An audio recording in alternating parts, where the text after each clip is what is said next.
So hello everyone, this is CA Sanidhya Saraf, your friend, mentor and coach for Audit and Law. So आज हम लोग revise करने वाले हैं company audit. तो कंपनी ऑडिट का जो टॉपिक है this is again common for CA, IPCC, inter as well as the CA final students. तो कंपनी ऑडिट हम लोग रिवाइज करने वाले हैं, थोड़े फास्ट ट्रैक मोड में रिवाइज करने वाले हैं आधे घंटे के अंदर. राइट हो सकता है कि यार आपको आज के वीडियो में वो जोश थोड़ा सा कम दिखाई दे बिकॉज तबीयत थोड़ी सी खराब है एंड गला बैठा हुआ है, but I did not wanted to skip this recording, right, because exams आपके बहुत ही पास हैं. तो देखना कंपनी ऑडिट का जो टॉपिक है बहुत ही ज़्यादा स्कोरिंग टॉपिक है, करीबन 15 मार्क कवर कर लेता है कंपनी ऑडिट का एरिया. एंड सेक्शंस जो है बहुत लिमिटेड सेक्शंस है यहाँ पे. We just have section 139 to 148. Chapter number है हमारा chapter number 10 of companies act 2013 and sections हमारे पास section 139 to 148 of companies act 2013. Right यहाँ पे मैं कोई नोट्स यूज़ नहीं कर रहा. I am not using any notes because exam के लिए बहुत ही कम टाइम है और मैं नहीं चाहता कि आप कोई भी नया नोट्स देखकर कंफ्यूज हो जाओ. दैट इज़ वाई एक जनरल रिविजन चल रहा है बस कि आप बस सुनते जाओ और जहाँ ज़रूरत लगे आप नोटिंग कर सकते हो साथ साथ. तो देखना चैप्टर बात कर रहे हैं chapter number 10 of companies act 2013 section 139 to 148. Right अब सबसे पहले हम ऑडिटर की बात कर रहे हैं. तो सबसे पहले हम किसकी बात करेंगे? सबसे पहले हम ऑडिटर के अपॉइंटमेंट की बात करेंगे. We are going to talk about the appointment of auditor. तो सेक्शन 139 किसके बारे में बात करेगा सर? अपॉइंटमेंट ऑफ ऑडिटर के बारे में बात करेगा. अब tell me one thing, auditor का ऑपोजिट क्या होता है? अपॉइंटमेंट का ऑपोजिट क्या होता है? अपॉइंटमेंट का ऑपोजिट होता है रिमूवल रेजिग्नेशन. तो सेक्शन 140 किसकी बात करेगा? रिमूवल रेजिग्नेशन की बात करेगा. अब ऑडिटर ने रेजिग्नेशन क्यों सबमिट कर दिया या फिर ऑडिटर क्यों निकाल दिया गया? क्योंकि वो डिस्क्वालीफाइड हो गया. तो 141 बात करेगा एलिजिबिलिटी, क्वालिफिकेशन, डिस्क्वालिफिकेशन की. तो section 139 talks about appointment of auditors, section 140 talks about removal and resignation and 141 talks about eligibility, qualification, disqualification. But मैं तो एलिजिबल हूँ भाई साहब, और जैसे ही मेरा अपॉइंटमेंट होता है मैं सबसे पहले किस चीज़ की बात करने वाला हूँ? मैं सबसे पहले बात करने वाला हूँ रेम्यूनरेशन की. बाकी राइट्स एंड ड्यूटीज बाद में, सबसे पहले मुझे मेरा रेम्यूनरेशन दिला दो भाई. तो सेक्शन 142 किसकी बात करता है? रेम्यूनरेशन की बात करता है. एंड 143 राइट्स एंड ड्यूटीज की बात करता है. तो सबसे पहले section 139 that talks about the appointment of auditors, 140 talks about removal resignation, 141 talks about eligibility, qualification, disqualification, 142 talks about remuneration of auditors, 143 talks about rights and duties. अब duty करते करते कुछ ऐसा होता है कि भाई साहब ऑडिटर को एड्स हो जाता है, यानी आप याद रखोगे 144 यानी कि एड्स. अब जो ऑडिटर है वो मरने वाला है. मरने से पहले इंसान क्या सोचता है कि भाई अपनी आखिरी इच्छाएं पूरी कर लें. तो what is the auditor saying? Auditor कह रहा है कि भाई let me sign the audit report, मैं रिपोर्ट को साइन कर लूँ और मैं AGM अटेंड कर लूँ. तो 145 talks about the signing the audit report and 146 talk about attending the AGM and 147 talks about penalty and one penalty में क्या इंकर करना पड़ेगा आपको? कॉस्ट इंकर करना पड़ेगा. तो 148 talks about cost audit. तो सबसे पहले section 139 that talks about appointment of auditors. Appointment का ऑपोजिट होता है removal, that is 140 talks about removal and resignation, 141 talks about qualification, disqualification, 142 talks about remuneration, 143 talks about rights and duties, 144 यानी aids, 145 यानी signing the audit report, 146 यानी attending the AGM, 147 यानी penalty and 148 यानी आप क्या इंकर कर रहे हो जी? कॉस्ट इंकर कर रहे हो, कॉस्ट ऑडिट. अब देखिएगा सेक्शन 139 जो अपॉइंटमेंट ऑफ ऑडिटर का सेक्शन है, कुल मिलाकर इसमें हम लोग 4 बातें करने वाले हैं. सबसे पहले we are going to discuss about the appointment of auditor. उसके बाद after the appointment of auditor we are going to discuss about the rotation of auditors and the concept of deemed reappointment and we are also going to discuss about the concept of casual vacancy. यानी sir section 139 के अंदर कुल मिलाकर हम लोग 4 मुद्दे discuss करने वाले हैं. एक डिस्कस करने वाले हैं अपॉइंटमेंट ऑफ ऑडिटर्स, दूसरा डिस्कस करने वाले हैं rotation of auditors that is governed in section 139 subsection 2 to subsection 4. Third हम लोग बात करने वाले हैं डीम्ड रीअपॉइंटमेंट के बारे में, that is there in 139 subsection 9 and we are also going to talk about casual vacancy that is there in 139 subsection 8. अब देखिएगा अपॉइंटमेंट ऑफ ऑडिटर्स की अगर हम बात करें, आप एक चीज बताना यार मेरे को, अल्टीमेटली कंपनी का मालिक कौन है? तुम बताओ मुझे, कंपनी का मालिक कौन है? शेयर होल्डर है, शेयर होल्डर है, मेंबर है ना, कंपनी का मालिक शेयर होल्डर है. अब एक चीज बताना, जब कंपनी का मालिक शेयर होल्डर है तो ऑडिटर को अपॉइंट करने का राइट किसके पास होना चाहिए? शेयर होल्डर के पास ही होना चाहिए, मेंबर के पास ही होना चाहिए. बिल्कुल सही बात है सर. अब एक चीज बताना कि ऑडिटर का अपॉइंटमेंट कौन से डेट में होगा? ऑडिटर का अपॉइंटमेंट AGM में होगा, एनुअल जनरल मीटिंग में होगा. लेकिन sir section 96 of companies act 2013 जो AGM की बात करता है, तो भाई AGM को तो बहुत टाइम है अभी, AGM को तो बहुत टाइम है. सोचो एक नई कंपनी इनकॉर्पोरेट हुई है, पहली कंपनी इनकॉर्पोरेट हुई है, राइट, एक नई कंपनी इनकॉर्पोरेट हुई है, for the first time incorporate हुई है और उसको फर्स्ट एजीएम में बहुत टाइम है. अब अगर AGM तक अपन वेट करें तो बहुत डिले हो जाएगा ऑडिटर के अपॉइंटमेंट को. सो दैट इज वाई क्या लॉजिकल रहेगा, अपन EGM बुलाएं और EGM बुलाकर मीटिंग कंडक्ट करें, या फिर अपन बोर्ड को ऑथराइज करें कि for the time being you appoint the auditor, which is more logical. For the time being board को ऑथराइज कर दो कि भाई तुम ही ऑडिटर को क्या कर दो? अपॉइंट कर दो. दैट इज वाई सेक्शन 139 में कहा गया है कि जो फर्स्ट ऑडिटर्स उनको कौन अपॉइंट करेगा? बोर्ड ऑफ डायरेक्टर्स अपॉइंट करेगा.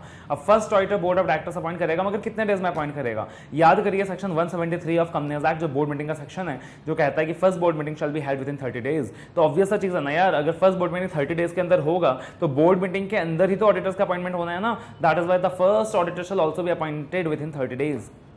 तो ऑडिटर का अपॉइंटमेंट किसने किया? फर्स्ट ऑडिटर का अपॉइंटमेंट किसने किया? बोर्ड ऑफ डायरेक्टर्स ने किया।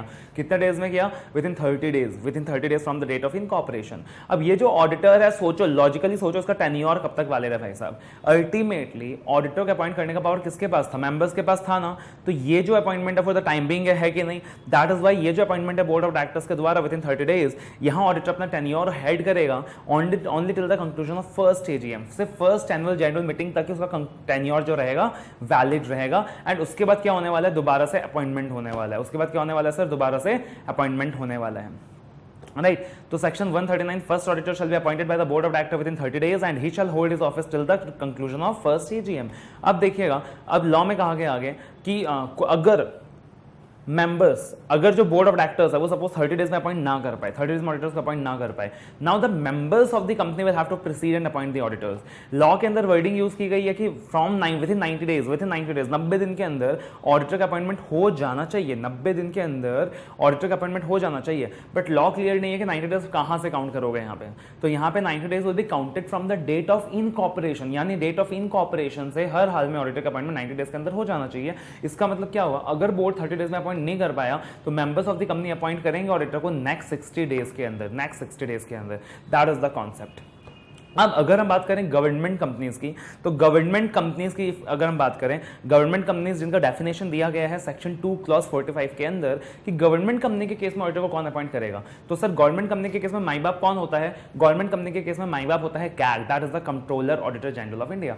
तो चाहे फर्स्ट ऑडिटर हो या सब्सिक्वेंट ऑडिटर हो, दोनों ही केस में अपॉइंटमेंट कौन करेगा सर? कैग करेगा। तो जो फर्स्ट ऑडिटर है उसका अपॉइंटमेंट भी कैग करने वाला है, सब्सिक्वेंट ऑडिटर का भी अपॉइंटमेंट कैग करने वाला है। अब एक चीज बताना मेरे को, जो कैग है वो गवर्नमेंट ऑथोरिटी है ना, तो टाइम ज्यादा लेगा ना बोर्ड से। तो बोर्ड ने 30 डेज लिया था ना, तो कैग यहाँ पे 60 डेज लेगा। तो first auditor shall be appointed by the CAG within 60 days and if the CAG fails to appoint the subsequent auditor then it will be appointed by the board of directors within the next 30 days. CAG appoint करेगा 60 दिन के अंदर, CAG appoint नहीं कर पाया तो board appoint करेगा अगले 30 दिन के अंदर, और बोर्ड अपॉइंट नहीं कर पाया तो मेंबर्स अपॉइंट करेंगे अगले 60 दिन के अंदर। यानी फ्लो तो सिमिलर है, पहले वाला ही फ्लो है, नॉर्मल कंपनीज का ही फ्लो है। नॉर्मल कंपनीज में क्या था? First auditor appointed by the board within 30 days and if the board fails to appoint by the members within the next 60 days या total 90 days from the date of incorporation. यहां बोला गया government company के case में first auditor shall be appointed by the CAG with in 60 days if the CAG fails to appoint the board within next 30 days and if the board fails to appoint the members within next 60 days, right. और subsequent auditor का appointment भी कौन करेगा sir? Subsequent auditor का appointment भी CAG करेगा within 180 days from the commencement of financial year, within 180 days from the commencement of financial year. Subsequent appointment भी कौन करने वाला है सर? कैग करने वाला है, राइट। और ये जो ऑडिटर है ना जिसका अपॉइंटमेंट कैग करेगा, इसका टेन्योर रहेगा till the next AGM, till the next AGM. जबकि जिस ऑडिटर का अपॉइंटमेंट मेंबर्स ने किया था ना सर, उसका टेन्योर 5 साल का रहता है। कितना रहता है? 5 साल का रहता है। लॉ में बोला गया कि जिसका अपॉइंटमेंट मेंबर्स ने किया है उसका टेन्योर 5 इयर्स का रहेगा। तो उसका अपॉइंटमेंट कब हुआ था? फर्स्ट एजीएम में हुआ था, है ना। तो उसका टेन्योर कब से कब तक रहेगा? From the conclusion of first AGM till the conclusion of sixth AGM, from the conclusion of first AGM till the conclusion of sixth AGM. Plus जब भी आप ऑडिटर का अपॉइंटमेंट करोगे, आप क्या करोगे? एक रिटन कंसेंट ले लोगे और साथ में आरओसी को इंटीमेट कर दोगे। तो ये जो नॉर्मल प्रोसीजर है ये किसका है? अपॉइंटमेंट का है। नॉर्मल प्रोसीजर अपॉइंटमेंट का है, ठीक है। उसके बाद अगर हम बात करें तो section also talks about the concept of that is rotation of auditors, section 139 subsection 2 to subsection 4। वैसा तो हमने बोला कि ऑडिटर का टेन्योर कितना है सर? 5 इयर्स का है। टेन्योर कितना है? 5 इयर्स का है। 5 साल के बाद उसका रीअपॉइंटमेंट दोबारा से कराना पड़ेगा, है ना। रीअपॉइंटमेंट दोबारा से कराना पड़ेगा। बट सर क्या रीअपॉइंटमेंट कराना हर बार पॉसिबल है? और क्या कितनी बार भी रीअपॉइंटमेंट पॉसिबल है? तो यहाँ पे एक रोटेशन का कॉन्सेप्ट लगता है 139 सबसेक्शन 2 टू सबसेक्शन 4। अब जैसे कि फ्रॉड्स हुए, सत्यम का फ्रॉड हुआ, बहुत सारे अलग अलग फ्रॉड हुआ, तो उन चीज़ों को ध्यान में रखते हुए कॉन्सेप्ट लाया गया रोटेशन ऑफ ऑडिटर्स का। अब रोटेशन ऑफ ऑडिटर्स के कॉन्सेप्ट में कहा गया कि अगर एक इंडिविजुअल है उसका टेन्योर होगा 1 टर्म ऑफ 5 कंसेक्यूटिव ईयर्स, और अगर एक फर्म है उसका टेन्योर होगा 2 टर्म ऑफ 10 कंसेक्यूटिव ईयर्स। यानी अगर एक इंडिविजुअल ऑडिटर हूं मैं, मेरा टर्म होगा 1 टर्म ऑफ 5 कंसेक्यूटिव ईयर्स, और अगर मैं एक फर्म हूं, मेरा टर्म कितना होगा? 2 टर्म ऑफ 10 कंसेक्यूटिव ईयर्स। और इतना काम करने के बाद मेरे को एक 5 ईयर्स का ब्रेक लेना पड़ेगा, 5 ईयर्स का कूलिंग ऑफ पीरियड लेना पड़ेगा। और इस 5 ईयर्स के कूलिंग ऑफ पीरियड में मैं कंपनी में अपॉइंट नहीं हो सकता हूं in the capacity of statutory auditor. तो ये जो 5 ईयर्स का कूलिंग ऑफ पीरियड है सर, यहाँ पे मैं as a statutory auditor appoint नहीं हो पाऊंगा। इसका लॉजिक सिंपल सा है कि भाई अगर मैं ही हमेशा ऑडिटर बना रहूंगा तो वहां पे मेरे मेरी इंडिपेंडेंस कॉम्प्रोमाइज होगी और हो सकता है कि मैं मैनेजमेंट के साथ मिल जाऊं वहां पे। दैट इज वाई वहां पे कहा गया कि भाई आपको क्या लेना पड़ेगा, 5 ईयर्स का कूलिंग ऑफ पीरियड लेना पड़ेगा। अब suppose I am a partnership firm and we are 3 partners A, B and C, ठीक है। अब एक और फर्म है जिसमें मिस्टर ए पार्टनर है। मैंने बोला कूलिंग ऑफ पीरियड में ना उस वाले फर्म को क्या कर देते हैं, उस वाले फर्म को जिसमें मिस्टर ए पार्टनर है उसको ऑडिटर बना देते हैं। बताओ ये रोटेशन के कॉन्सेप्ट को डिफीट करेगा कि नहीं करेगा? ऑब्वियसली करेगा। इसलिए कहा गया कि जो इनकमिंग ऑडिटर होगा ना उसका कोई एसोसिएशन नहीं होना चाहिए आउटगोइंग फर्म के साथ। The incoming auditor should not have any association with the outgoing firm. कोई common trade name, common brand name, common partners कुछ नहीं होना चाहिए। बट यहां ध्यान रखिएगा, लॉ में एक और ध्यान रखने वाली चीज है कि लॉ के अंदर जो उन्होंने वर्डिंग यूज करा है ना वो ये यूज करा है that at the time of appointment there should be no common partner. At the time of appointment there should be no common partner. अब ये बड़ा ही ट्रिकी सिचुएशन है। लिटरल इंटरप्रिटेशन ऑफ लॉ के हिसाब से मतलब निकलता है इसका कि जिस दिन अपॉइंटमेंट हुआ था भाई साहब उस दिन कोई कॉमन पार्टनर नहीं होना चाहिए। यानी सब्सिक्वेंटली अगर एक पहले फर्म का पार्टनर दूसरे फर्म को ज्वाइन भी कर लेता है तो उससे डिस्क्वालिफिकेशन अराइज नहीं होगा। That is what the literal interpretation of law said. इसी के ऊपर इंस्टीट्यूट ने एग्जाम में क्वेश्चन भी पूछ लिया था। दे आस्क्ड द क्वेश्चन कि भाई जिस दिन अपॉइंटमेंट हुआ था उस दिन कोई कॉमन पार्टनर नहीं था और 3 महीने बाद पहले फर्म का पार्टनर दूसरे फर्म को ज्वाइन कर जाता है। तो लिटरल इंटरप्रिटेशन ऑफ लॉ तो कहता है कि भाई लॉ में क्या लिखा गया eight the time of appointment, तो उस हिसाब से कोई डिस्क्वालिफिकेशन नहीं है। बट कहीं ना कहीं तुम्हारे दिल में आवाज निकलती है कि ये गलत हो रहा है। तो वहां पे ऑल्टरनेटिव आंसर भी दिया गया सजेस्टेड के अंदर कि however rotation is to ensure independence and considering the requirement of independence, यहां ऐसा हमें अलाउ नहीं करना चाहिए। क्लियर है? अब ये जो रोटेशन का कॉन्सेप्ट है ये क्या सारी कंपनीज के ऊपर एप्लीकेबल है? The answer is no. Rotation का कॉन्सेप्ट सिर्फ बड़ी कंपनीज में एप्लीकेबल है। किस पे एप्लीकेबल है? एप्लीकेबल है लिस्टेड कंपनीज को। किसको एप्लीकेबल है? लिस्टेड कंपनीज को। उसके बाद एप्लीकेबल है अनलिस्टेड पब्लिक कंपनीज जिनका paid up share capital is greater than equal to 10 crore.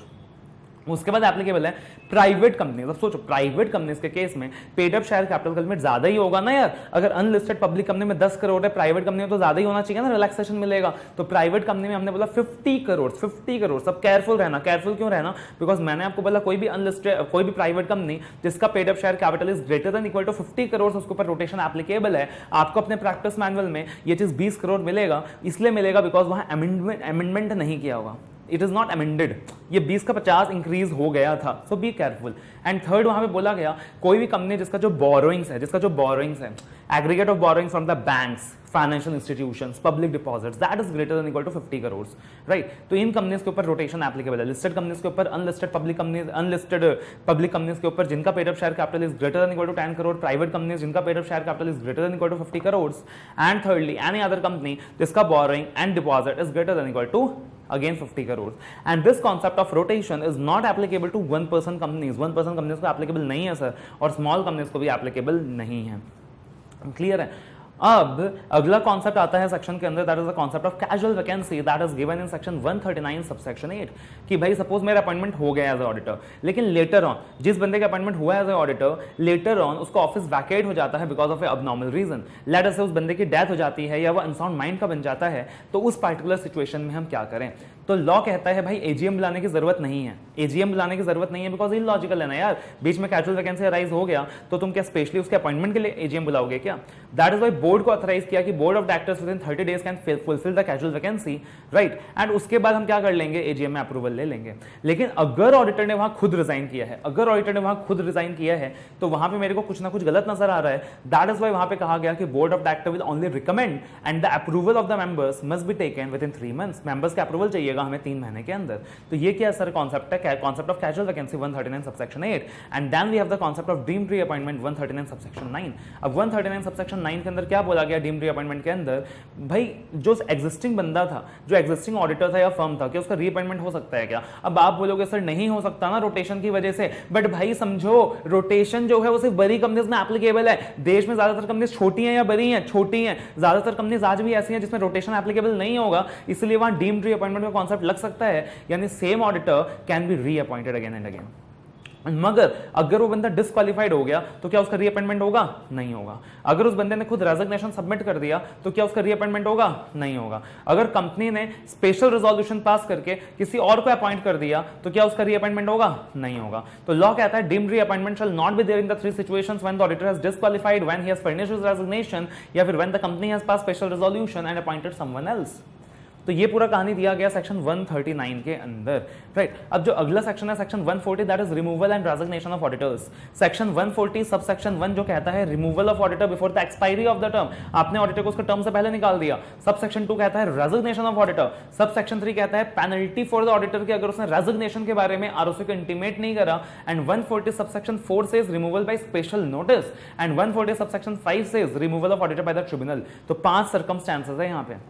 सबसे पहले 140 सबसेक्शन 1 ऑडिटर को आपने टर्म से पहले निकाल दिया। तो अगर आपने ऑडिटर को टर्म से पहले निकाल दिया, लॉजिकली सोच के बताओ भाई, लॉजिकली सोच के बताओ, टर्म से पहले निकाल दिया, सोच ऑर्डिनरी रिजोल्यूशन पास होना चाहिए कि स्पेशल रिजोल्यूशन? सर बहुत ही खास मामला है ये, तो स्पेशल रिजोल्यूशन पास होगा। लेकिन आपको क्या लगता है भाई, ऑडिटर को टर्म से पहले निकाल दिया, सोच के देखो, लॉजिकली सोचो भाई, फ्रॉड नजर आ रहा है कि नहीं आ रहा? नजर आ रहा है मेरे को। तो यहाँ पे किसको बीच में इंटरवीन करना पड़ेगा? सीजी को बीच में इंटरवीन करना पड़ेगा। तो यहाँ पे सबसे पहले हम लोग बोर्ड रिजोल्यूशन पास करेंगे, उसके बाद अपन सीजी के अप्रूवल लेंगे, और सीजी के अप्रूवल लेने के बाद हम लोग स्पेशल रिजोल्यूशन पास करेंगे।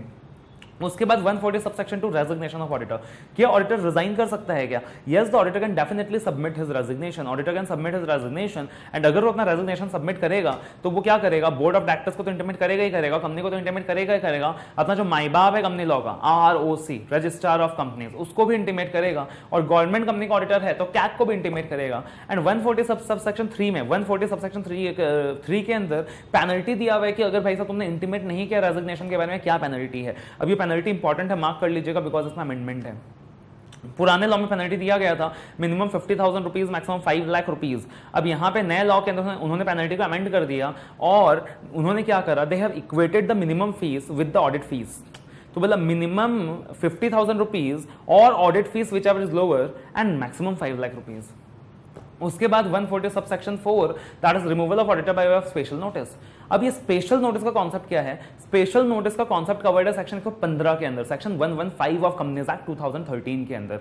अब सेक्शन 115 ऑफ कंपनीज एक्ट 2013 के अंदर स्पेशल नोटिस का कॉन्सेप्ट कवर्ड है, जो कहता है कि कोई भी मेंबर जिसके पास 1% ऑफ वोटिंग राइट है या 5 लाख का पेड अप शेयर कैपिटल है, कोई भी मेंबर या फिर मेंबर्स कलेक्टिवली जिनके पास 1% ऑफ वोटिंग राइट है या 5 लाख का पेड अप शेयर कैपिटल है, ये लोग कंपनी को नोटिस दे सकते हैं टू रिमूव एन ऑडिटर और to appoint someone else in their place. तो जिनके पास भी 1% ऑफ वोटिंग राइट है, 5 लाख का पेड अप शेयर कैपिटल है, ये लोग नोटिस दे सकते हैं कंपनी को टू रिमूव एन ऑडिटर और to appoint someone in their place. अब कंपनी इस नोटिस का क्या करेगा? सबसे पहले लॉ की भाषा में इस नोटिस को तुम बोलोगे स्पेशल नोटिस। अब कंपनी स्पेशल नोटिस का क्या करेगा? कंपनी इस स्पेशल नोटिस को सर्कुलेट करेगा। किसको सर्कुलेट करेगा? अपने मेंबर्स को सर्कुलेट करेगा, बिकॉज अल्टीमेटली फाइनल डिसीजन तो मेंबर्स का ही है।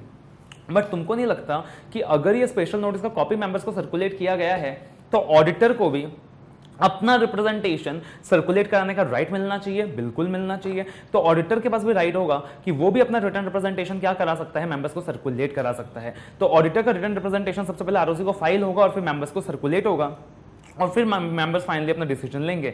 और मान लीजिए यहाँ पे रिटर्न रिप्रेजेंटेशन जितना टाइम नहीं है हमारे पास, बिकॉज एजीएम बहुत पास है, तो auditor will have the right to get a oral representation and speak at the general meeting. मगर यहाँ पे हमें एक चीज ध्यान रखनी होगी कि अगर ऑडिटर अपने ऑरल रिप्रेजेंटेशन को मिसयूज करता है, अब्यूज करता है, कंपनी को डिफेम करने की कोशिश करता है, अपनी अनडिजायरेबल पब्लिसिटी करता है, he shall be guilty of professional misconduct under clause 6 of part 1 of first schedule right of the chartered accountants act 1949। तो जो सीए फाइनल के स्टूडेंट्स हैं उनके लिए पार्ट रेलिवेंट है। उसके बाद section 140 subsection 5 that is removal of auditor by the tribunal. Tribunal auditor को कब निकाल सकता है? 2 ग्राउंड्स में निकाल सकता है सर, या तो on the application of certain group of share holders, या फिर सुओ मोटो, या फिर may be on the application of A central government. तो ट्रिब्यूनल वहां पे ऑडिटर को निकाल सकता है। निकालने का ग्राउंड क्या होगा? निकालने का ग्राउंड ये होगा कि ऑडिटर ने कहीं ना कहीं कोई फ्रॉड किया है, auditor has done some fraud, auditor ने कुछ ना कुछ क्या किया है सर? फ्रॉड किया है, कॉल्यूड किया है फ्रॉड में डायरेक्टर्स के साथ। तो वहां पे ट्रिब्यूनल उस ऑडिटर को निकाल सकता है, और अगर ट्रिब्यूनल ऑडिटर को निकालता है, याद रखिएगा, तो वहां पे 5 ईयर्स तक, 5 साल तक वो बंदा दोबारा कंपनी में एज ए ऑडिटर अपॉइंट नहीं हो सकेगा, एंड साथ ही साथ he will be liable for penalty under section 447। वो लायबल होगा फॉर पेनल्टी अंडर सेक्शन 447। तो ये हो गया सेक्शन 140। उसके बाद हमारे पास section 141 that is eligibility qualification disqualifications of auditor. Section 141 subsection 1 talks about an individual having a COP who can be an auditor. Subsection 2 talks about that a firm of chartered accountants including LLPs they are eligible to be appointed as auditor. Subsection 3 talks about disqualification. Subsection 4 about vacate the office. अब देखिएगा जो subsection 3 का disqualification है उसको आप 3 categories में divide कर दो, आपका कॉन्सेप्ट बिल्डिंग इजी हो जाएगा। सबसे पहला जो कैटेगरी है दैट इज यूनिवर्सल डिस्क्वालिफिकेशन, कि भाई साहब तुम इस कैटेगरी में डिस्क्वालीफाइड हुए तो हर जगह डिस्क्वालीफाइड हो जाओगे। दूसरा disqualification in the same company, यहाँ पे तुम तो सिर्फ उसी कंपनी में डिस्क्वालीफाइड हो गए। And third disqualification in the company plus group companies, मतलब यहाँ पे कंपनी में तो डिस्क्वालीफाइड हो गई होगे, जितनी भी ग्रुप कंपनीज हैं वहां पे डिस्क्वालीफाइड हो जाओगे, मतलब जो सब्सिडरी है, जो होल्डिंग है, जो एसोसिएट्स है, वहां पे डिस्क्वालीफाइड हो जाओगे। तो यूनिवर्सल डिस्क्वालिफिकेशन जैसे कि बॉडी कॉर्पोरेट, तो लॉ के अंदर कहा गया body corporate excluding the limited liability partnership firms they are disqualified. या फिर आपको कोर्ट ने फ्रॉड के लिए कन्वर्ट कर दिया, अब 10 साल के लिए डिस्क्वालीफाइड हो। या फिर मान लीजिए आपकी सेलिंग लिमिट 20 कंपनीज को एक्सीड कर गई, आपकी सेलिंग लिमिट 20 कंपनीज को एक्सीड कर गई, तो आप डिस्क्वालीफाइड हो, बिकॉज लॉ ने एक सेलिंग स्पेसिफाई कर रखा है 20 कंपनीज का, मगर वो जो 20 कंपनीज का लिमिट दिया लॉ में, उसको काउंट करते वक्त आप कुछ चीजें एक्सक्लूड करोगे, जैसे कि 1% companies, small companies, dormant companies. 1% companies हो गया, स्मॉल कंपनीज हो गया, डोरमेंट कंपनीज हो गया, इनको एक्सक्लूड कर दोगे। प्राइवेट कंपनीज जिनका paid up share capital is less than 100 crore rupees, तो 1% कंपनीज हो गया, स्मॉल कंपनीज हो गया, डोरमेंट कंपनीज हो गया, और प्राइवेट कंपनीज जिनका पेड अप शेयर कैपिटल वो 100 करोड़ के क्राइटेरिया से कम है, उनको आप एक्सक्लूड कर दोगे। यानी ऐसी कंपनीज का आप ऑडिट एक्सेप्ट कर सकते हो और वहां सेलिंग का लिमिट जो है एप्लीकेबल नहीं होगा। अब यहाँ पे छोटा सा अमेंडमेंट भी है, दैट इज जो प्राइवेट कंपनी है अगर उसने डिफॉल्ट किया है in the filing of financial statements और annual return to the ROC, तो वो इस सेलिंग लिमिट से बाहर हो जाएगा, मतलब प्राइवेट कंपनीज को एक्सक्लूड नहीं किया जाएगा। प्राइवेट कंपनीज के ऑडिट को एक्सेप्ट करने में भी रेस्ट्रिक्शन लगेगी। प्राइवेट कंपनीज को इस सीलिंग से जो बाहर कर दिया गया है, private companies will not be excluded out of the ceiling अगर उन्होंने रिफर्ड किया है in the filing of financial statements और एनुअल रिटर्न्स।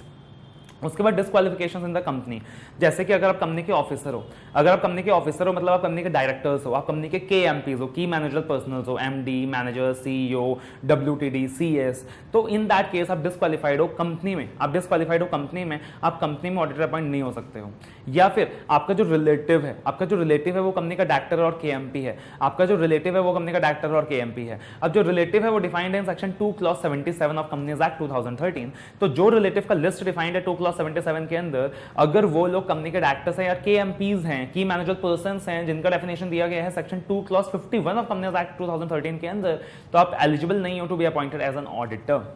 बट ध्यान रखिएगा यहाँ पे लिटरल इंटरप्रिटेशन ऑफ लॉ के हिसाब से वर्ड यूज किया गया है company, your relative is a director और KMP इन द कंपनी, यानी आपका रिलेटिव अगर कंपनी के सबसे में डायरेक्टर है, कंपनी की होल्डिंग में डायरेक्टर है, आप डिस्क्वालीफाइड नहीं हो as per the literal interpretation of the law, as per the literal interpretation of the law.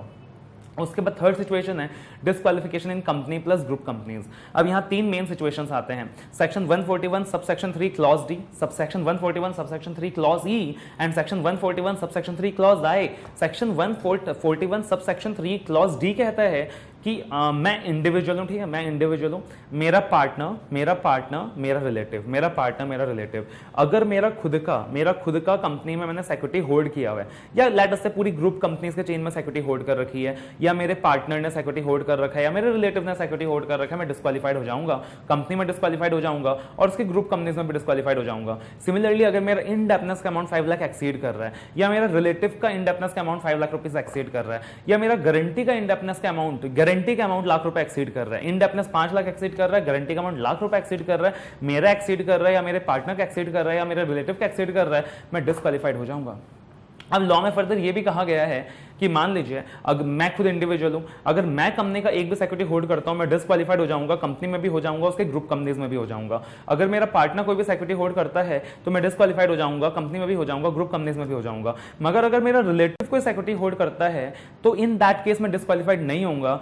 एक प्रोवाइजो इंसर्ट किया लॉ मेकर ने और बोला provided that the relative can hold securities up to 1 lakh rupees, face value of 1 lakh rupees in the company, कि relative चाहे तो लाख रुपए तक का होल्डिंग रख सकता है कंपनी के अंदर, और लेकिन फेस वैल्यू देखेंगे, मार्केट वैल्यू नहीं देखेंगे, राइट। अब आप बोलोगे सर रिलेटिव देखें, एक रिलेटिव देखें या सारे रिलेटिव्स देखें, मतलब एक रिलेटिव का होल्डिंग देखें या सारे रिलेटिव्स का होल्डिंग देखें, राइट, आपके मन में ये सवाल आएगा।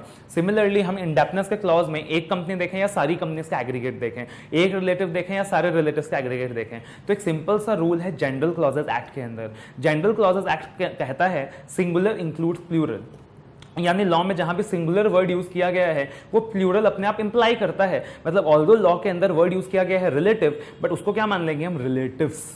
ऑल्दो लॉ में वर्ड यूज किया गया है कंपनी, राइट, तो यहां पे अगर रिलेटिव यूज किया गया तो क्या मान लेंगे, रिलेटिव्स मान लेंगे, रिलेटिव्स मान लेंगे। सब्सिडरी यूज किया गया तो सब्सिडरीज मान लेंगे। तो सिंगुलर इंक्लूड्स प्लूरल। उसके बाद 141 subsection 3 clause that is I, जहां 143 सबसेक्शन 3 क्लॉज ई, जहां कहा गया बिजनेस रिलेशनशिप। अगर मेरा या मेरे फर्म का बिजनेस रिलेशनशिप है कंपनी के साथ, होल्डिंग के साथ, सब्सी के साथ, सब्सी ऑफ होल्डिंग के साथ, सब्सी ऑफ एसोसिएट के साथ, मैं डिस्क्वालीफाइड हो जाऊंगा। मगर ये डिस्क्वालिफिकेशन अट्रैक्ट नहीं होगा अगर मेरा जो बिजनेस रिलेशनशिप है वो आर्म्स लेंथ बेसिस में है, अगर वो डिस्क्वालिफिकेशन है वो आर्म्स लेंथ बेसिस में है। फिर कहा गया 143 सबसेक्शन 3 क्लॉज आए, दैट इज अगर मैंने डायरेक्टली या इनडायरेक्टली, अगर मैंने डायरेक्टली या इनडायरेक्टली 144 की सर्विसेज प्रोवाइड करी, सेक्शन 144 की सर्विसेज प्रोवाइड करी to the company, to the holding और इट्स सब्सिडरी, कंपनी को या उसके होल्डिंग को या उसके सब्सिडी को 144 का सर्विस प्रोवाइड करा, मैं डिस्क्वालिफाइड हो जाऊंगा। अब 144 का मैं क्या बताया था मैंने आपको, एड्स, मतलब एड्स एक फॉर्मूला है प्रोहिबिटेड सर्विसेज को याद रखने का, that is A stand for actuarial services, accounting services, कि मैंने एक्चुअरियल सर्विस प्रोवाइड करा कंपनी को, मैंने अकाउंटिंग सर्विस प्रोवाइड करा, तो मैं वहां ऑडिटर अपॉइंट नहीं हो सकता। I stand for investment advisory, internal audit, कि अगर मैंने इन्वेस्टमेंट एडवाइजरी सर्विसेज प्रोवाइड करा, इंटरनल ऑडिट सर्विस प्रोवाइड करा, तो इन दैट केस में वहां पे ऑडिट सर्विसेज प्रोवाइड नहीं कर सकता, मैं डिस्क्वालिफाइड हूं to be the appointed as auditor. या फिर डी से design and implementation of financial information system, कि मैंने वहां का अगर इंफॉर्मेशन सिस्टम, इंटरनल कंट्रोल्स खुद इंप्लीमेंट करवाया है, तो मैं अपॉइंट नहीं हो सकता एज अ स्टैट्यूटरी ऑडिटर। या फिर any other services if I have provided to the management, in that case I am disqualified. अब 141 सबसेक्शन 4 किसकी बात करता है सर, वैकेशन की बात करता है। यानी अब याद रखिएगा, जैसे ही 141 सबसेक्शन 3 में मैं कहता हूं डिस्क्वालिफिकेशन, तो ऑटोमेटिकली उससे क्या होने वाला है सर, मुझे वैकेट करना पड़ेगा एज पर 141 सबसेक्शन 4, और जैसे ही मैं ऑफिस वैकेट कर दूंगा as per 141 subsection 4, casual vacancy rise हो जाएगी एज पर 139 सबसेक्शन 8। तो वो पूरा क्रोनोलॉजी ऑफ इवेंट्स है। सिमिलरली अगर मैंने 144 सर्विस प्रोवाइड करी, तो सेक्शन 141 सबसेक्शन 3 क्लॉज आई के हिसाब से मैंने 144 सर्विस प्रोवाइड करी, फर्दर 144 का रेफरेंस आ जाएगा, further I will have to vacate the office, तो सेक्शन 141 सबसेक्शन 4 का रेफरेंस आ जाएगा, and then there will be a casual vacancy, तो 139 सबसेक्शन 8 का रेफरेंस आ जाएगा। अब सीए फाइनल का स्टूडेंट्स एक और चीज का ध्यान रखें, याद करिएगा कोड ऑफ एथिक्स के अंदर आपके पास है क्लॉज 9 पार्ट 1 फर्स्ट शेड्यूल, जहां कहा गया है कि whenever you are appointed as an auditor you should ensure the compliance of clause section 139, 140 and 141 of companies act 2013। तो 139, 140, 141 पढ़ते वक्त आपको खासा ध्यान रखना है clause 9 of part 1 of first schedule का। उसके बाद section 142 talks about remuneration of auditors. इस सेक्शन के अंदर बस एक ही चीज काम की है कि अगर ऑडिटर को उसका रेम्यूनरेशन पे नहीं किया गया तो क्या वो राइट ऑफ लीन एक्सरसाइज कर सकता है क्या। अब देखिएगा, बहुत ध्यान से सुनिएगा, जनरल प्रिंसिपल्स ऑफ लॉ के हिसाब से, जनरल प्रिंसिपल्स ऑफ लॉ के हिसाब से राइट ऑफ लीन एक्सरसाइज किया जा सकता है, ऐसा आपने बचपन में पढ़ा था। कंपनीज एक्ट 2013 राइट ऑफ लीन के बारे में क्या कहता है।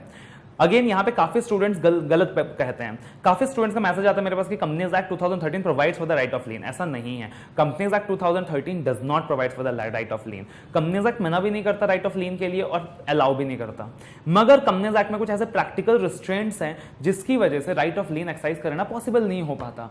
बट इस बहस को खत्म कर दिया पिछली बार एथिकल स्टैंडर्ड बोर्ड के एक जजमेंट ने में, जो एक आरटीपी में आपका रिपोर्ट हुआ था, that is ethical standard board का जजमेंट आ गया यहाँ पे कि आप राइट ऑफ लीन एक्सरसाइज नहीं कर सकते हो।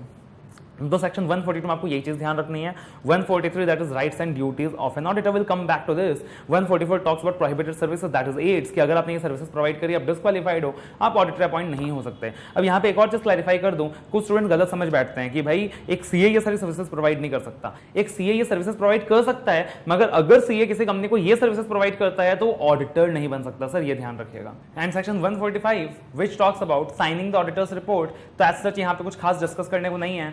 146 that talks about attending the AGM, again यहाँ पे भी ज्यादा कुछ डिस्कस करने को नहीं है, बस आप ये ध्यान रख लेना कि बोर्ड ऑफ डायरेक्टर्स चाहे तो एग्जाम भी कर सकता है from auditor to the auditor from attending the AGM, और ऑडिटर अपने बदले किसी और को भी AGM अटेंड करने के लिए भेज सकता है, मगर उसका जो ऑथराइज रिप्रेजेंटेटिव है ही also needs to be a chartered accountant. Section 147 marked it very important for this upcoming attempt, that is penalty for the contravention, because exam के लिए इंपॉर्टेंट है, बिकॉज यहाँ पे अमेंडमेंट आई है। अब देखिएगा, अगर पेनल्टी की बात करें हम, तो 4 सेक्शंस का कॉन्ट्रावेंशन स्पेसिफाइड है लॉ के अंदर, 139, 143, 144, 145, 139, 143, 144, 145, जहां पे कहा गया है कि अगर ऑडिटर ने कोई कॉन्ट्रावेंशन किया तो मिनिमम पेनल्टी लगने वाली है 25,000 रुपए, मैक्सिमम पेनल्टी लगने वाली है 5 लाख रुपए। अब यहाँ पे अमेंड किया इन्होंने, बोला भाई तुमने मिनिमम पेनल्टी 25,000 बोला ठीक है, मैक्सिमम पेनल्टी 5 लाख बोला ठीक है, बट भाई सोच के देख, एक ऑडिटर का रेम्यूनरेशन 10,000 रुपए है, तुम उससे मैक्सिमम पेनल्टी 25 लाख ले रहे हो, राइट। तो इन दैट केस क्या किया हमने, 5 लाख ले रहे हो, मिनिमम पेनल्टी 25,000 रुपए, मैक्सिमम पेनल्टी 5 लाख रुपए, कि भाई एक ऑडिटर है बेचारे की रेम्यूनरेशन 10,000 रुपए है, तुम उससे मैक्सिमम पेनल्टी कितनी ले रहे हो भाई, 5 लाख ले रहे हो। तो वहां पे उन्होंने इक्वेट करा, that is maximum penalty 5 lakh rupees और 4 times the remuneration of the auditor, which average less. अगर ऑडिटर ने ये जो ऑफेंस है ये कॉन्ट्रावेंशन ही जानबूझ के किया है, क्रेडिटर्स को धोखा देने के इरादे से किया है, मिसलीड को करने के इरादे से किया है, शेयर होल्डर्स को मिसलीड करने के इरादे से किया है, तो यहाँ पे पेनल्टी का अमाउंट इंक्रीज हो जाएगा। मिनिमम जो वहां पे कितना था, मिनिमम वहां पे 25,000 था, राइट। तो मिनिमम वहां पे 25,000 था, यहाँ पे बनने वाला 50,000 रुपए, मिनिमम बनने वाला 50,000 रुपए, प्लस मैक्सिमम जो वहां पे 5 लाख था, यहाँ बनने वाला 25 लाख रुपए, और 4 टाइम्स ऑफ द रेम्यूनरेशन की जगह यहाँ होने वाला 8 टाइम्स ऑफ द रेम्यूनरेशन, तो और 8 times of the remuneration whichever is less. तो section 147, section 148 cost audit that you deal with the cost audit topic, and section 143 that is rights and duties of an auditor. And rights and duties के अंदर 3 subsection सबसे ज्यादा important है। 143 subsection 1 सबसे important है, 6 inquiries जो auditors को करनी है। 143 सबसेक्शन 3 अनदर पार्ट जो इंपॉर्टेंट है, what are the matters to be included in the auditor's report. And 143 subsection 12 जो इंपॉर्टेंट है, that is reporting of fraud to the central government, reporting of fraud to the central government. तो 143 subsection 1 कहता है that auditor needs to make 6 inquiries, उसने 6 inquiries करनी है। कौन सी 6 inquiries करनी है? सबसे पहले आप याद करोगे, जैसे हमने इसके फॉर्मूला भी बनाया था क्लास में, दैट इज एलआईसी के ऑडिटर का बीपी हाई हो गया, एलआईसी के ऑडिटर का बीपी हाई हो गया, that is alpha loans and advances. तो 2 इंक्वायरीज लोन्स एंड एडवांसेस के रिगार्डिंग में है, एक इंक्वायरी इन्वेस्टमेंट, आई से इन्वेस्टमेंट के रिगार्डिंग में है, सी फॉर कैश यानी एक inquiry cash, shares issued for cash उसके रिगार्डिंग है, फिर बी से बुक एंट्रीज के रिगार्डिंग एक इंक्वायरी है, एंड पी से personal expenditure debited to revenue account उसके ऊपर एक इंक्वायरी है। तो लोन्स एंड एडवांसेस के ऊपर यहाँ पे 2 इंक्वायरी है, दैट इज अगर कंपनी ने लोन्स एंड एडवांसेस दिए हैं तो वो सिक्योर्ड है कि नहीं है, और टर्म्स एंड कंडीशंस फिर जुडिशियल तो नहीं है, और अगर कंपनी ने लोन्स एंड एडवांसेस दिया है कहीं उसे डिपॉजिट के फॉर्म में तो शो नहीं कर रखा। उसके बाद अगर कंपनी ने कहीं इन्वेस्टमेंट कर रखा है शेयर्स एंड सिक्योरिटीज के अंदर, तो जो सेलिंग प्राइस है वो कॉस्ट प्राइस से कम तो नहीं है। अगर कंपनी ने इन्वेस्टमेंट कर रखा है शेयर्स एंड सिक्योरिटीज के ऊपर, तो जो सेलिंग प्राइस है वो कॉस्ट प्राइस से कम तो नहीं है। उसके बाद अगर कंपनी ने शेयर्स कैश में इशू कर रखा है, तो कैश मिला कि नहीं मिला, कैश मिला कि नहीं मिला, और जो पोजीशन है फाइनेंशियल स्टेटमेंट की वो यहाँ पे मिसलीडिंग तो नहीं है। उसके बाद कहीं कोई बुक एंट्रीज तो नहीं है जो कि प्रेजुडिशियल है। बुक एंट्रीज का मतलब क्या हो गया सर? जैसे कि मान लीजिए मुझे पैसा मिलना भी है 10 लाख रुपए, देना भी है 5 लाख रुपए, मैंने सेट ऑफ कर दिया। तो जब मैंने डेटर और क्रेडिटर को सेट ऑफ कर दिया, वो एक बुक एंट्री का परफेक्ट एग्जाम्पल बनता है। या फिर personal expenditure debited to revenue account, कि डायरेक्टर का पर्सनल एक्सपेंडिचर आपने क्या कर दिया? P&L अकाउंट में डेबिट कर दिया। तो बिजनेस एक्सपेंडिचर जो इनकम टैक्स भरते हो वहां डिसअलाउ होगा, वो अलग चीज है, बट कंपनी लॉ कहता है कि आपने इंक्वायरी करनी है कि पर्सनल एक्सपेंडिचर को वहां पे P&L में डेबिट क्यों करा, क्या उसका कोई कॉन्ट्रेक्चुअल ऑब्लिगेशन था, क्या वो कंपनी का लेजिटिमेट बिजनेस रिक्वायरमेंट है, आखिर वहां डेबिट क्यों करा। और अगर as a result of inquiry auditor को लगता है कि मामला प्रेजुडिशियल है, ट्रू एंड फेयर व्यू को अफेक्ट कर रहा है, he can modify the report as per 705। उसके बाद section 143 subsection 3 that talks about matters to be included in the auditor's report, कि ऑडिटर्स रिपोर्ट में क्या क्या चीजें आएंगी। याद करिएगा हमने क्लास में एक फॉर्मूला भी डिस्कस किया था, ABCD दीपिका पादुकोण। क्या डिस्कस किया था? ABCD Deepika Padukone. That is A से क्या था? All information and explanation obtained or not, सारा इंफॉर्मेशन मिला कि नहीं मिला। ए से क्या था? Accounting standards complied or not, accounting standards comply हुआ कि नहीं हुआ। और ए से क्या था? Adverse remark relating to the maintenance of books of accounts, adverse remark relating to the maintenance of books accounts. B से क्या था? Books of accounts properly maintain किया कि नहीं था। बी से क्या था? Balance sheet and P&L properly books के हिसाब से है कि नहीं। और बी से क्या था? ब्रांच अकाउंट्स, कि ब्रांच अकाउंट्स मिला कि नहीं मिला मेरे को, ब्रांच ऑडिटर ने अपना रिपोर्ट भेजा कि नहीं भेजा, और भेजा तो मैंने उसे कैसे डील किया। सी फॉर इंटरनल कंट्रोल्स यानी इंटरनल फाइनेंशियल कंट्रोल्स इफेक्टिव है कि नहीं है। And D for director disqualification under section 164 subsection 2, D for director disqualification under section 164 subsection 2। तो ABCD है ना, ABCD। ए से क्या था sir? All information and explanation obtained or not. A से क्या था? AS complied or not. A से क्या था? Adverse remark relating to the maintenance of books of accounts. B से क्या था? That is balance sheet P&L properly maintained है कि नहीं, books of accounts properly maintained है कि नहीं, and again branch audit accounts मिला कि नहीं मिला, और मिला तो मैंने उसे कैसे डील किया। उसके बाद सी से इंटरनल फाइनेंशियल कंट्रोल्स इफेक्टिव है कि नहीं। ये पॉइंट इंपॉर्टेंट आपके एग्जाम पॉइंट ऑफ व्यू के लिए, और यहाँ पे कुछ एग्जाम्पशंस भी दिया है कि रिपोर्टिंग ऑन IFC कौन सी कंपनीज में एप्लीकेबल नहीं होगा। उसके बाद डायरेक्टर डिस्क्वालिफिकेशन, कि मान लीजिए अगर कंपनी 164 सबसेक्शन 2 के कॉन्ट्रावेंशन करती है और वहां डायरेक्टर डिस्क्वालिफाइड हो जाता है, तो auditor will have to report in this very subsection. उसके बाद Deepika Padukone, that is rule 11 के अंदर 3 मैटर्स हैं रिपोर्टिंग के। Deepika Padukone DP, D for delay in transfer to IPF, delay in transfer to investor education protection fund, P for pending litigation, and P for provision for losses. तो इन matters के बारे में 143 के अंदर रिपोर्टिंग करनी है। उसके बाद अगला इंपॉर्टेंट सबसेक्शन है 143 subsection 12 to 15, that is reporting of fraud to the central government, reporting of fraud to the central government. Right तो यहाँ पे क्या कहा गया, बोला गया कि भाई ऑडिट करते वक्त अगर तुमको फ्रॉड का पता चलता है या अगर तुम्हें फ्रॉड का शक भी होता है, तुमको लगता है कि कोई एक इंडिविजुअल ट्रांजैक्शन ऐसा है एंड जहां पे 1 करोड़ का अमाउंट एक्सीड हो सकता है, यू फील कि भाई एक कोई इंडिविजुअल ट्रांजैक्शन है, कोई एक इंडिविजुअल ट्रांजैक्शन है जिसका aggregate value of fraud 1 crore से ज्यादा हो सकता है कि आज की तारीख में वो फ्रॉड ना हो, बट आपके पास एक सफिशिएंट रीजन टू बिलीव है कि यहाँ पे फ्रॉड की पॉसिबिलिटीज है। कहा गया लॉ के अंदर कि you will have to report to the central government within 60 days, आप 60 दिन के अंदर सीजी को रिपोर्ट कर दोगे, और अगर आप 60 डेज में सीजी को रिपोर्ट नहीं करोगे वहां 25 लाख रुपए तक की पेनल्टी लग जाएगी। और फिर एक लंबा चौड़ा प्रोसीजर प्रिस्क्राइब किया गया है, that what will be the procedure for the reporting, what will be the procedure for the reporting. 143 के सबसेक्शंस को पूरा लिस्ट में याद रखने के लिए 15 सबसेक्शंस है यहाँ पे, सारे 15 सबसेक्शंस को याद करने के लिए मैंने अपने टेलीग्राम चैनल पे एक वॉइस क्लिप दिया हुआ है, आप उस वॉइस क्लिप को भी यूज कर सकते हो to learn all the subsections of section 143, right. Similarly ये तो मैंने वीडियो सिलेक्टिव टॉपिक्स का बनाया है, but revisionary voice clips available है टेलीग्राम चैनल के अंदर almost for 90% of the syllabus of audit. 90% of syllabus के लिए, ऑडिट के लिए भी, लॉ के लिए भी रिविजनरी वॉइस क्लिप्स अवेलेबल है, जिसे आप आते जाते सुन सकते हो, ट्रैवलिंग के वक्त सुन सकते हो, एग्जाम सेंटर जाते वक्त भी सुन सकते हो, कभी भी सुन सकते हो, and that is very very effective for your exam preparations, जो आपको मिल जाएंगे मेरे टेलीग्राम चैनल के अंदर। तो टेलीग्राम चैनल का जो लिंक है that is given in the description box, आप वहां से ज्वाइन कर सकते हो। कभी कभी ऐसा होता है कि भाई कुछ टाइम के बाद ये लिंक जो है डिसेबल हो जाता है, तो उस पार्टिकुलर सिचुएशन पे एक फोन नंबर स्क्रीन पे आएगा, आप यहां व्हाट्सअप कर सकते हो दैट मुझे सर का टेलीग्राम चैनल ज्वाइन करना है या सर का व्हाट्सअप चैनल ज्वाइन करना है, एंड वहां से आपको वो लिंक मिल जाएगा, राइट। तो यहां पे हमने रिवाइज करा company audit. Similarly will be revising कारो 16 इन the next video and code of ethics in the next video. So all the best for your upcoming exams.